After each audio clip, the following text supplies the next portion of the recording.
Вся его жизнь – пример мужества, стойкости и любви к родине. В Чувашском кадетском корпусе имени Кочетова презентовали книгу «Позывной маэстро. Часть 1. Становление».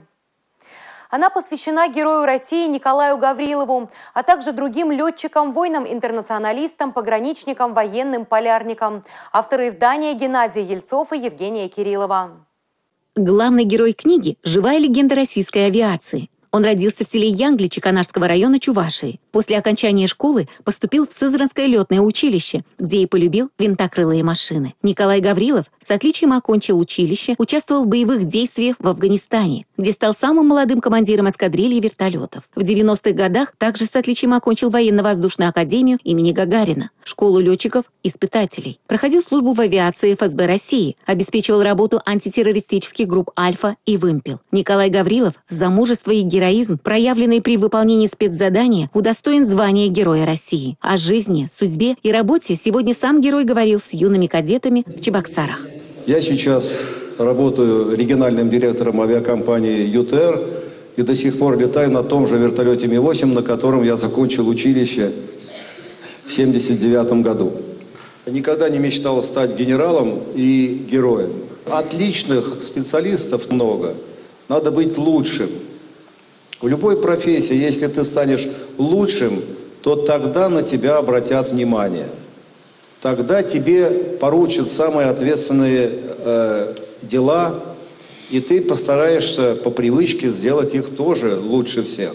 Один из лучших пилотов страны с позывным «Маэстро» Николай Гаврилов совершил более 3000 боевых вылетов. Первый в истории посадил вертолет на Южном и Северном полюсах. Впервые приземлился на вертолете на вершине Эльбруса, оснастил очками ночного видения военных пилотов. Активно участвовал в процессе изготовления первого модернизированного ночного образца вертолета Ми-8. Это счастье для Союза писателей России, когда появляются такие книги, которые ведут вперед, книги, которые являются образцом, книги, которые учат жизнь. Работа идет автора, авторы не прекращают работу, они завершили уже вторую часть этой книги. Любая книга – это добывать материал.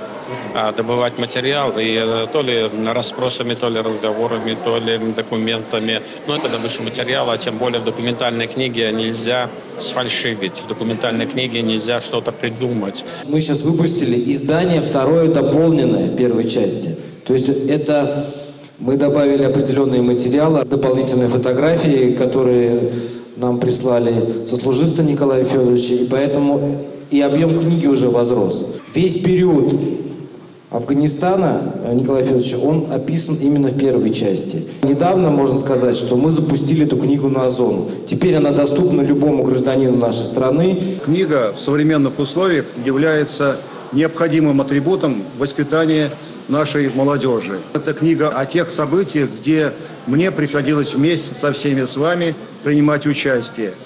Как решаются те или другие сложные вопросы.